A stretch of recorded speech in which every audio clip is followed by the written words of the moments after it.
શક્તિહીન થઈ ગયા અને આપણે એને પહોંચી શકે તેમ નથી તો આમ ક્યાં સુધી ભાગતા ફરશું?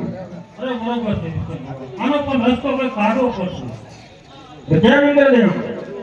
અરે હા વિષ્ણુદેવ, રસ્તો તો કઈ કાઢવો પડશે ને. આનો ઉપાય આપણે જરૂર કે ગોતવો પડશે, કારણ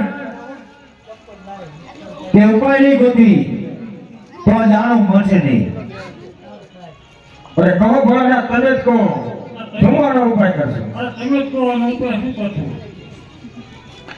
અરે વિષ્ણુદેવ, તમારા ઘરેથી જે લક્ષ્મીજી રહ્યા એ જલંધરના બેન છે.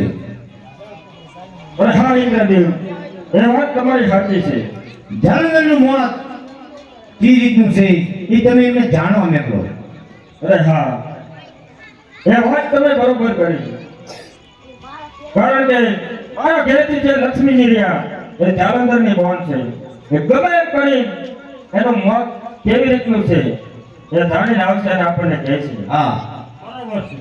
તો ભલેથી ભોળાનાથ, હું અત્યારે લક્ષ્મીજીને મોકલું અને કહું કે ગમે તેમ કરી તમે તમારા ભાઈનું મોત કેવી રીતે લીધું છે જાણી આવો. અરે ખબર છે.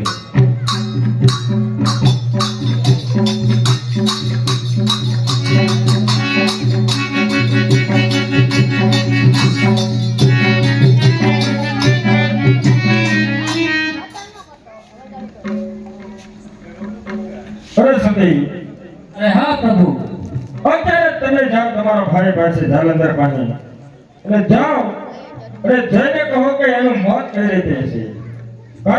કારણ કે હવે દેવ લોકોને બધાને બહુ હેરાન કરે છે, એટલા માટે એનો કંઈક તો ઉપાય કરવો જોઈએ.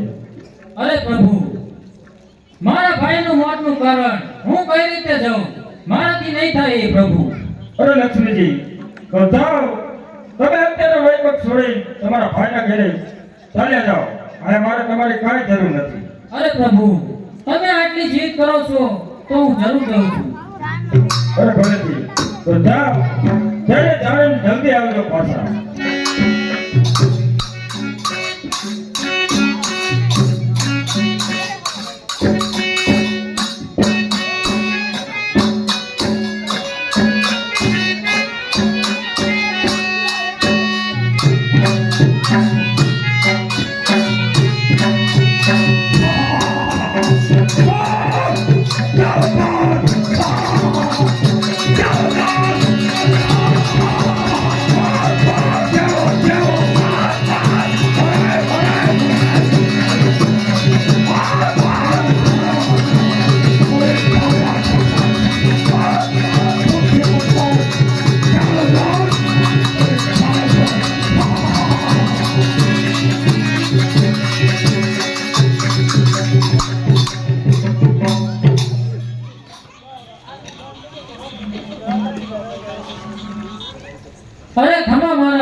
અત્યારે શા માટે થયો?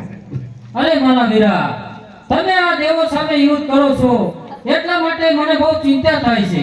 માટે દેવો સામે યુદ્ધ કરવાનું તમે છોડી દો. અરે બેન, ચિંતા ના કરીશ. તા ભાઈનો વાત પણ માગો થાય.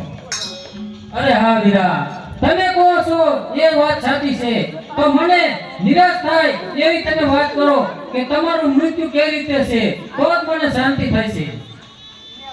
અરે બેન, શું વાત કરે છે? અરે હા વીરા, આજ બેન શું એટલે કહું છું તને તો સાંભળ. તારી ભાભી વૃંદા જે પતિવ્રત ધર્મ પાડે છે, અરે હા, જો એને કોઈ સત્ય ચુકાવી દે તો તારા ભાઈનું મોત થાય, નકર તારા ભાઈનું મોત